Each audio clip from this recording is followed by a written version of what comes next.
Shalom, shalom, shalom. This brother Amaziah. First and foremost, I want to give all praises to Yahweh, Ba'Shem Mashiach, woman like Yahweh Shad. And I want to give a mighty shalom to all the brothers, sisters, and children in this truth. Stand on fire, being diligent at magnifying and glorifying Yahweh while Yahweh Shad in these last days. And hey, man, I'm finna do a breakdown on Galatians chapter 3 and verse 28, right? Because, hey, in these last days, we got to pull down all these strongholds and all these things that we've been taught, which is a lie, man, right? Let me start off with this. Salakia.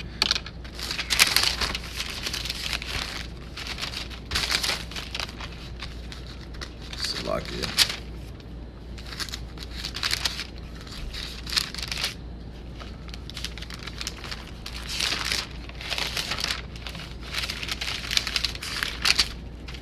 It's the book of 2 Corinthians chapter 10 and verse 4. For the weapons of our warfare are not carnal, but mighty through Yahweh to the pulling down of strongholds. Hey, so we trying to pull down these strongholds in these last days, man. Hey, all these things that been on our people's mind, right, to lead them astray into not knowing the true knowledge of Yahweh while Yahweh Shad, right? Verse 5, casting down imaginations and every high thing that exalted itself against the knowledge of Yahweh, and bringing into captivity every thought to the obedience of a Mashiach, right? So hey, that's what the man of the Lord is doing right now, man. Hey, we bringing down the strongholds that is put on our people. That's why we out there on the highways and byways, hey, week in and week out, hey, to teach our people, right? Hey, to let them know what's going on. Let me get this real quick. In the Apocrypha, right?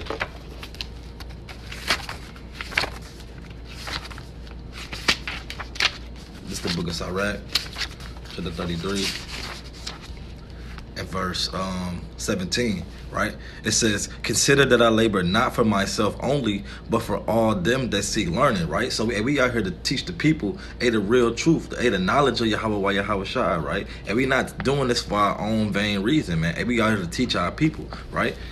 So we finna go into Galatians chapter 3 and verse 28. So let me light this up real quick, right? We're going to break it down through the Spirit. And Lord willing, brothers and sisters get an understanding, right? Con. Right? So hey, let's go to Galatians chapter 3 and verse 28.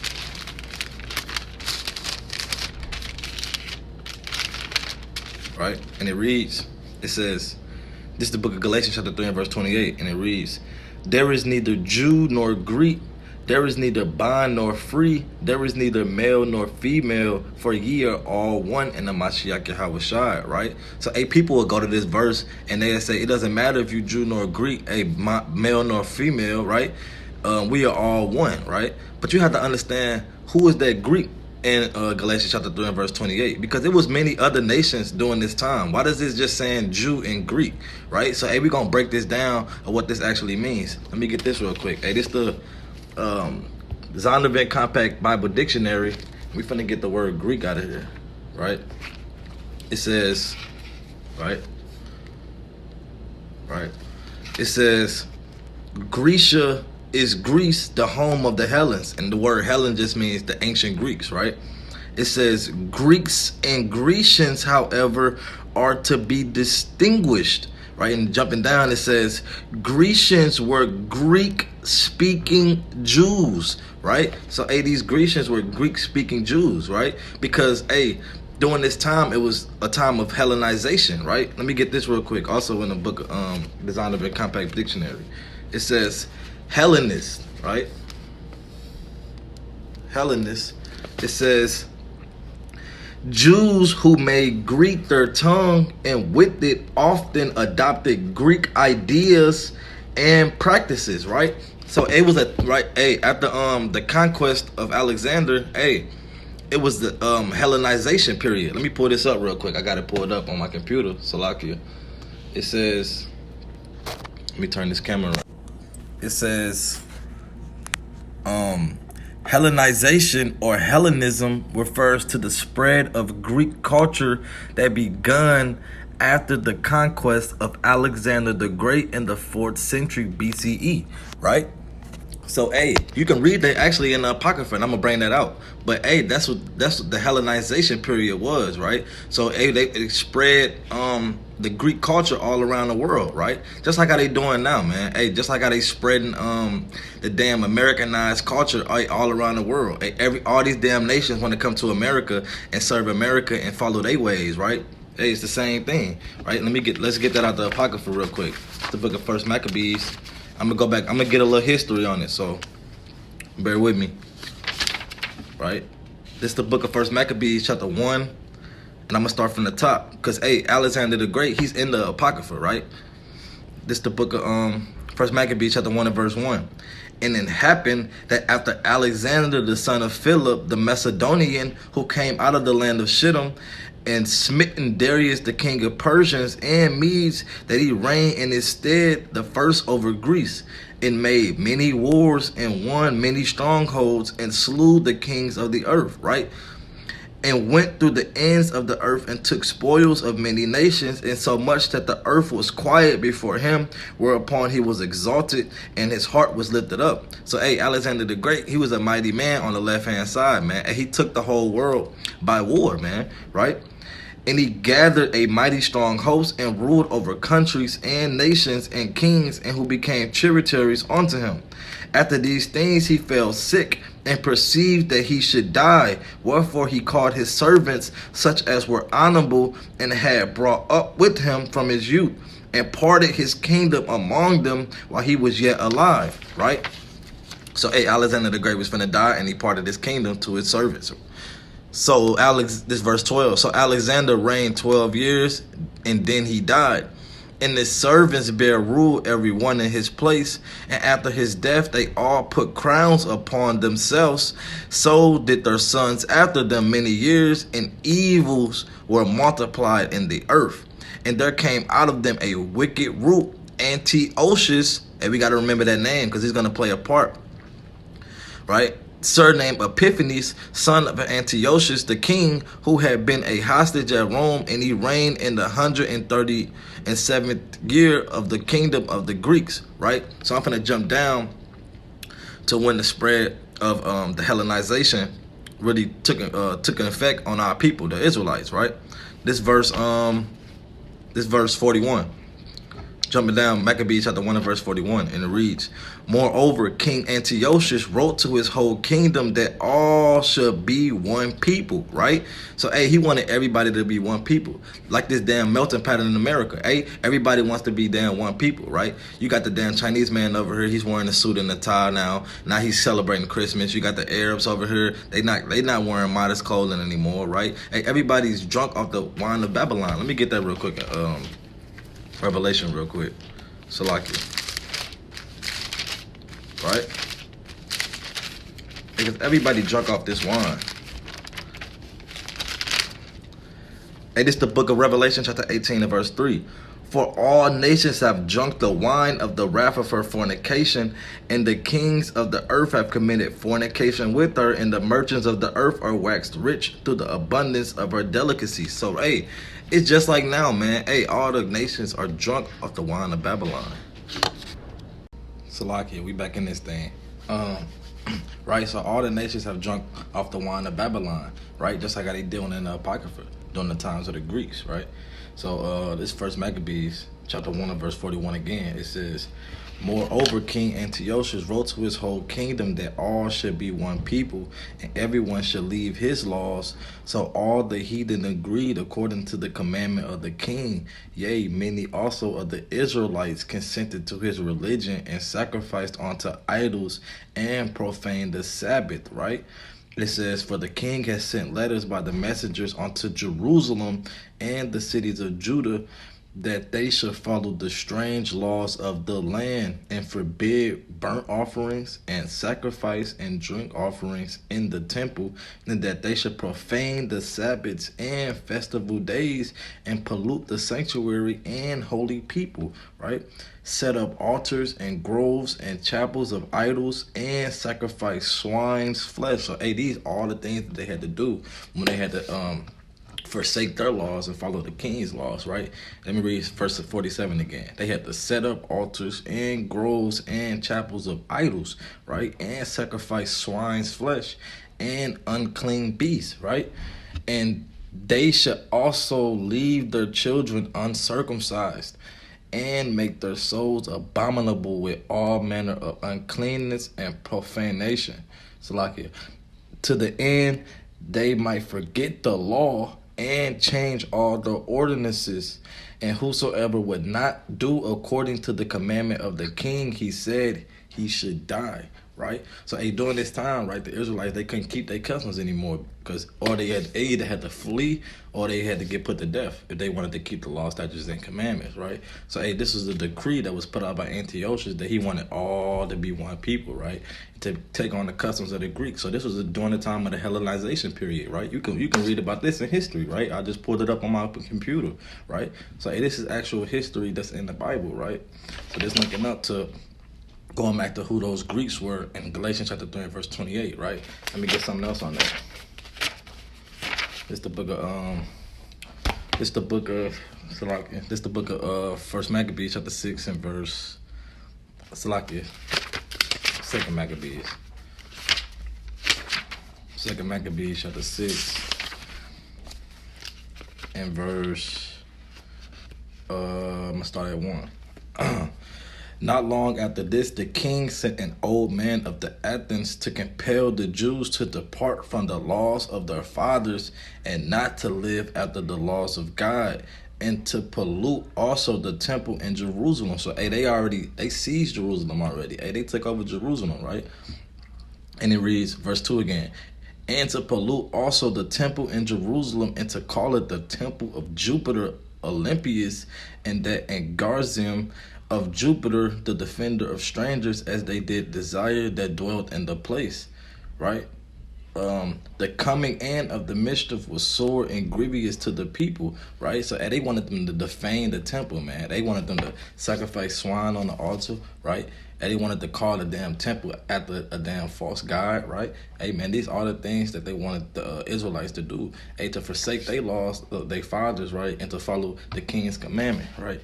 Verse 4, for the temple was filled with riot and reviling by the Gentiles who dealt with harlots and had to do with women within the circuit of the holy places, and besides that brought in things that were not lawful. The altar was also filled with profane things which the law forbidded. So they was probably putting pork, damn shrimp, crab, lobster, all the things that the Most High told us not to eat. And they putting that damn shit on, they putting that on the altar, right?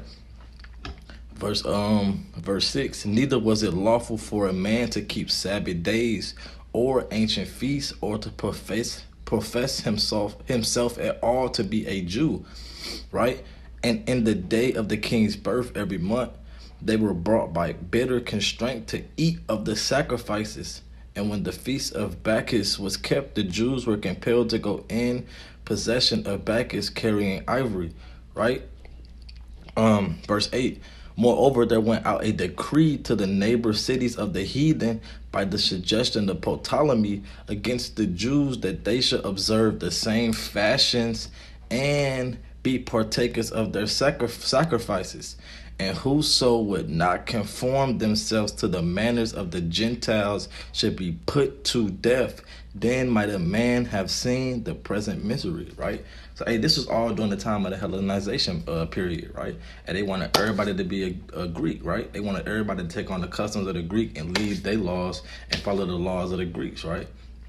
So, it was many, if you read on the Maccabees, it was many Israelites that fled, right, to keep the laws, statutes, and commandments, right? And it was decreed to go out and kill all the Israelites, right? And that's when the Maccabees brothers come into it. You got to read that account. It's really, really, really mighty, right? Let me get this, right? It's the book of Joel, chapter 3 and verse 6, right? It says, the children also of Judah and the children of Jerusalem have ye sold unto the Grecians, that ye might remove them far from their border, right? So, we was under the Grecians, man. We had to follow the Greek customs, man. Which made us, which actually made us those Greeks, right? Because we followed their customs, right? Let me get this real quick. right? So that's what Paul was trying to explain, right? It's neither Jew nor Greek, right? Because we all one in Hamashiach Yahushua, right? Because, hey, they was cut off and started following the ways of the Gentiles, right? Let me get this, right? Because they let me give you an example. Like, okay, say you got children that grow up as being Israelites, right? All they know is keeping the law, statutes, and commandments, and you teach them. The Israelites are those that keep the law, statutes, and commandments, right? They wear their fringes. They don't eat pork, shrimp, crab, and lobster. So, hey, once they get older, that's all they're going to know, that the children of Israel are those that keep the law.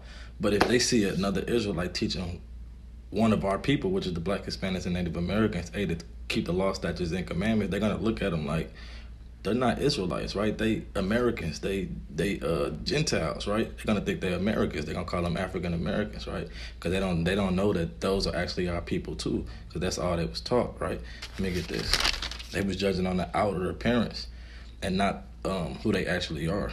That's why it says this in the book of John, chapter 7, verse 24. It says, "Judge not according to the appearance, but judge righteous judgment," right? So you can't judge according to the appearance. Hey, those still are people at the end of the day, right? They just not in this truth. They just don't know who their God is. They don't know who Yahushua is, and that they died for him, right? So let me get this. In the same book of John, chapter 7, in verse, I'm gonna start at verse 34. It says, "Ye shall seek me and shall not find me, and where I am, thither ye cannot come." Then said the Jews among themselves, "Whither will he go that we should not find him? Will he go unto the dispersed among the Gentiles and teach the Gentiles?" Right? So, hey, the disciples asked Christ, "Hey, where are you going that we cannot go?" They said, "Will you go to the dispersed among the Gentiles and teach the Gentiles?" Right? Because, hey, the northern kingdom, hey, they was cut off and they started following the ways of the heathen, right? And they were considered Gentiles by the eyes of the Jews, right? Let me get that 11. Let me get this real quick, right? Ezekiel chapter 36. So I can Ezekiel chapter 36 and verse, what's that? 17. It says, "Moreover, the Lord came unto me, saying, Son of man, when the house of Israel dwelt in their own land, they defiled it by their own way and by their doings," right? Because, hey, they went into when they was in the land, the holy land that the Lord gave us, hey, we went into idolatry, right? You can read that in the book of 1 Kings, right? That's when the kingdom split, right? Their way was before me as an uncleanness of a removed woman. Verse 18, "Wherefore I poured my fury upon them for the blood that they had shed upon the land, and for their idols wherewith they had polluted it. And I scattered them among the heathen, and they were dispersed through the countries according to their way and according to their doings. I judged them," right? So hey, we was dispersed and scattered into these other nations. That's what the disciples were saying. Whither would he go? Would he go to the dispersed among the Gentiles and teach the Gentiles, right? Because through the eyes of the Jews, they looked at them like Gentiles because they were just judging the outer appearance, right? That's why I read that in the book of John, chapter 7, verse 24, right?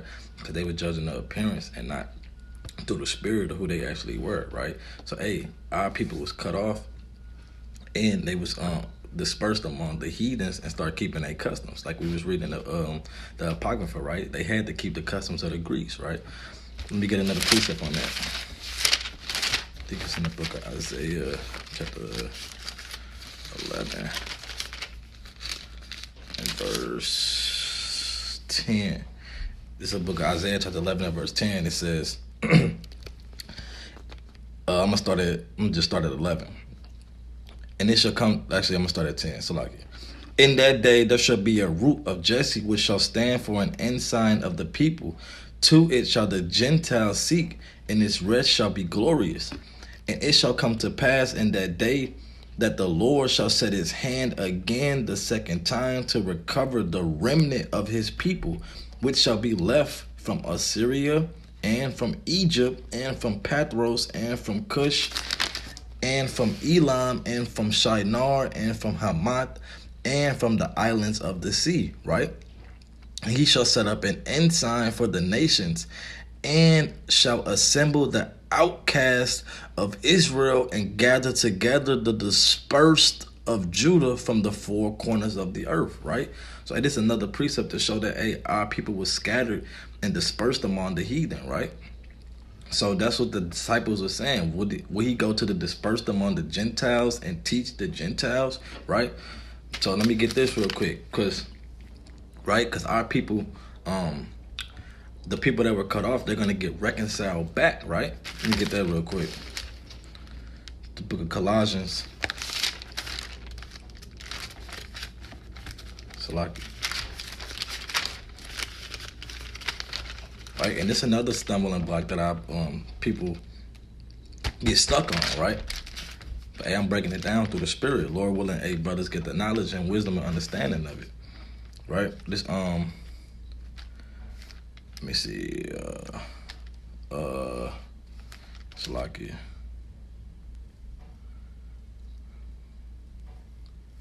This is the book of Colossians, chapter 1 and verse, this is the book of Colossians, chapter 1 and verse 21. It says, and you that were sometimes alienated and enemies in your mind by wicked works, yet now have he reconciled, right? Let me pull this up real quick, right?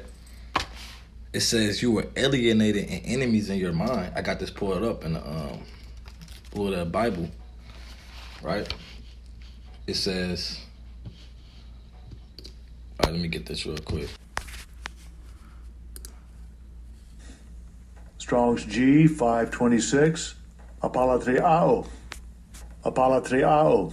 Right? So that's the word for alienated, right?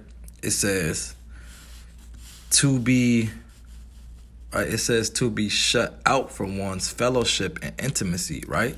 So, hey, the Israelites, they was cut off, right? They was shut out from the fellowship and intimacy of the Most High Yahweh, right? So, hey, they was alienated in their mind, right? And it says, let me read this real quick in the back of Colossians. It says, they were sometimes alienated and enemies. Let's get the word for enemies right there. All right, I got that pulled up.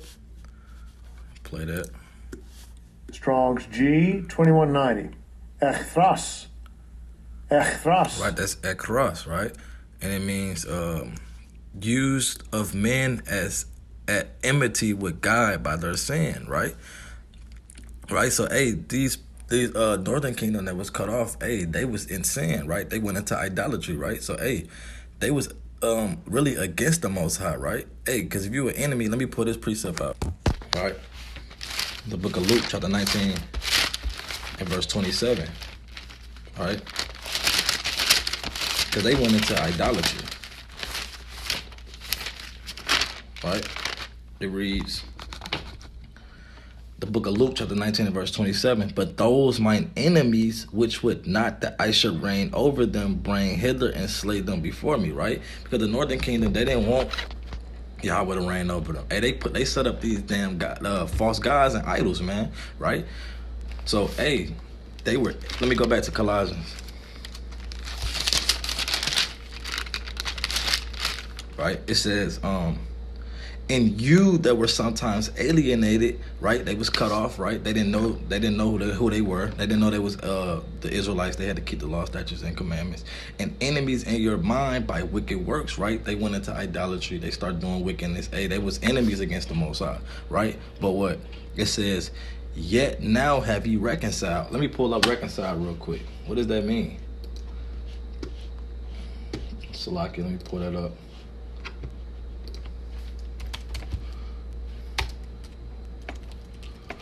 Right.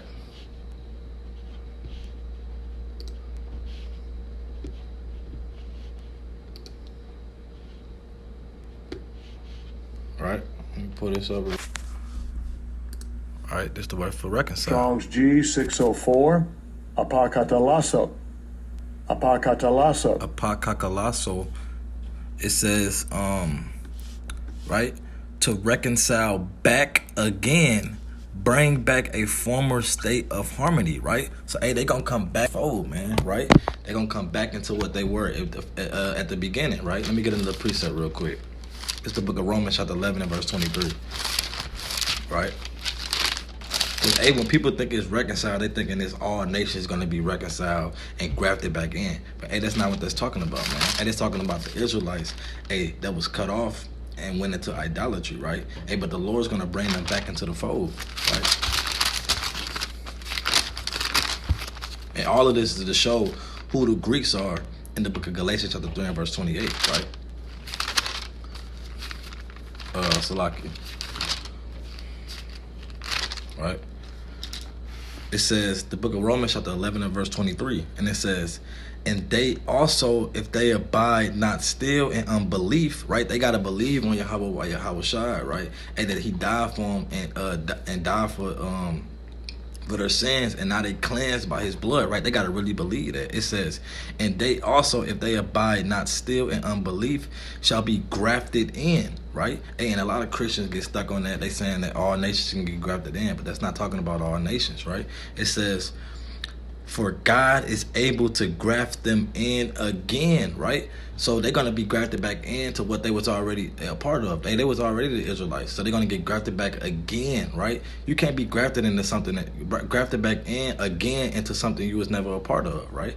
So, hey, they was a part of the blessings, the covenant, right? And they're going to graft it back into that, man, right? So that's what that's talking about, right? Let me get this real quick. This is the book of 1 Corinthians chapter 12 and verse 2. Right?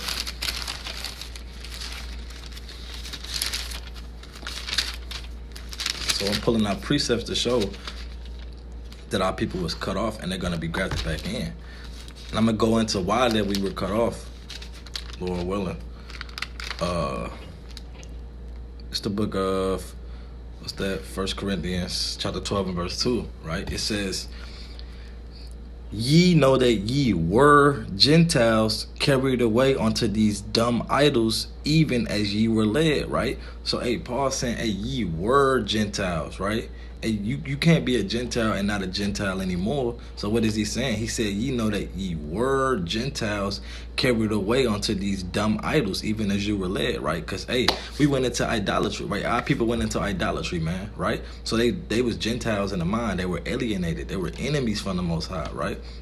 Because they went into idolatry. They didn't want Yahweh Shai to reign over them, right? Let me get a precept real quick. Psalms 106 and verse 35.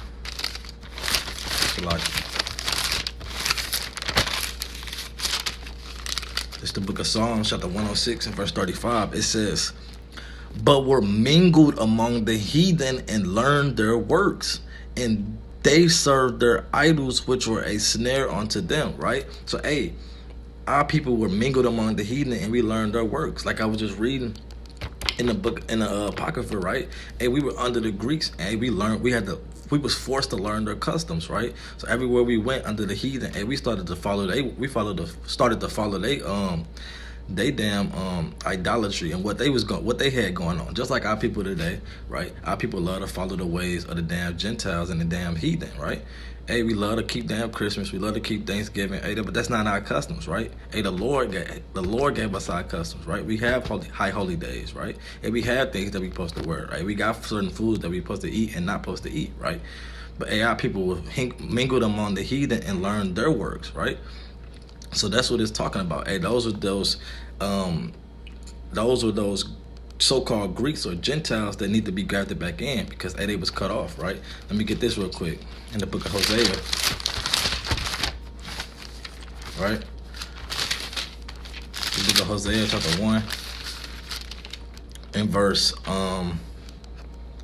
in verse 9, it says, then said Yahweh, call his name Lo Ami, for ye are not my people, and I will not be your God, right? So, hey, the northern kingdom, they was cut off, man, because they went into idolatry, right?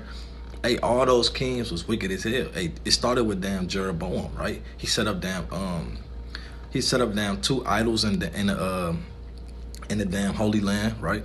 Verse 10, yet the number of the children of Israel shall be as the sand of the sea, which cannot be measured nor numbered. And it shall come to pass that in the place where it was said unto them, Ye are not my people, there it shall be said unto them, Ye are the sons of the living God. Then shall the children of Judah and the children of Israel be gathered together and appoint themselves one head, and they shall come up out of the land, for great shall be the day of Jezreel, right? So, hey, those people that was not a people, and there's going to be a people again, right? And those are the Israelites that was cut off, right? And Paul quoted this. Let me get that real quick. But that's how you know he was talking about the Israelites, right? Because he quoted this same thing. It's the book of Romans chapter 9 and verse 25. It says, as he said in OC, right? We just read that. He said in Hosea, OC is Hosea, I will call them my people, which were not my people, and her beloved, which was not beloved. And it shall come to pass that in the place where it was said unto them, Ye are not my people, there shall they be called the children of the living God, right? Isaiah is also cried concerning Israel, though the number of the children of Israel be as the sand of the sea, a remnant shall be saved, right? So, hey, Paul literally just quoted what we just read in Hosea, right? Which was just talking about the dispersed of the Israelites that was cut off, right?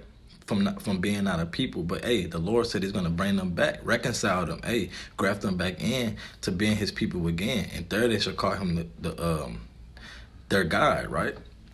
Let me get a, right? Let me get a precept.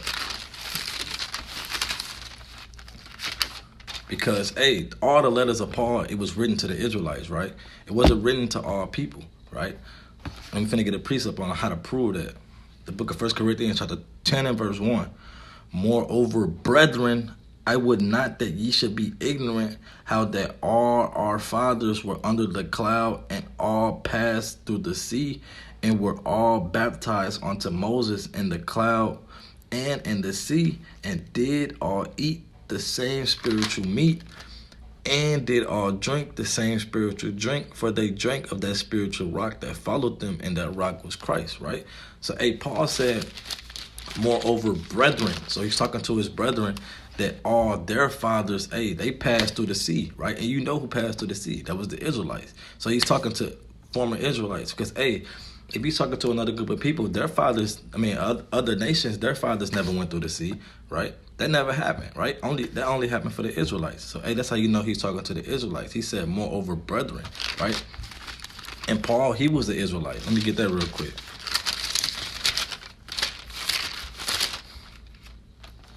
Right? This is the book of Romans chapter 11 and verse 1. I say then, have God cast away his people? God forbid, for I also am an Israelite of the seed of Abraham, of the tribe of Benjamin, right? So, hey, Paul was from the tribe of Benjamin. He was an Israelite also. And who was his brethren? Let's get that real quick. This is the book of Romans chapter 9 and verse 3. Actually, I'm going to start from the top. I say the truth in Christ, I lie not. Hey, so Paul, he's telling us straight up the truth. Hey, my conscience also bearing me witness in the Holy Ghost that I have great heaviness and continual sorrow in my heart. For I could wish that myself were accursed from Christ for my brethren, my kinsmen, according to the flesh, who are Israelites, right? Hey, so his brethren are the Israelites. And I'm going to read on this. It says, it's verse 4, who are Israelites, to whom pertaineth the adoption. So, hey, the adoption is for the Israelites, man. And we just read that, hey, that they grafted back in, right? That's for to be reconciled, and that's for the Israelites, right? Because they was cut off, right? So they had to be brought back in. And the glory and the covenants and the giving of the law and the service of God and the promises, whose are the fathers, and of whom as concerning the flesh Christ came, who is over all, God bless forever. Amen. Right? So, hey, those were the Israelites that were cut off, right? Hey, and was living like the heathen, right? Followed they ideologies, right? Followed their ways, right? Went into idolatry, right? Had to follow their customs, right? Right? So those were those, let me go back to Galatians now, right?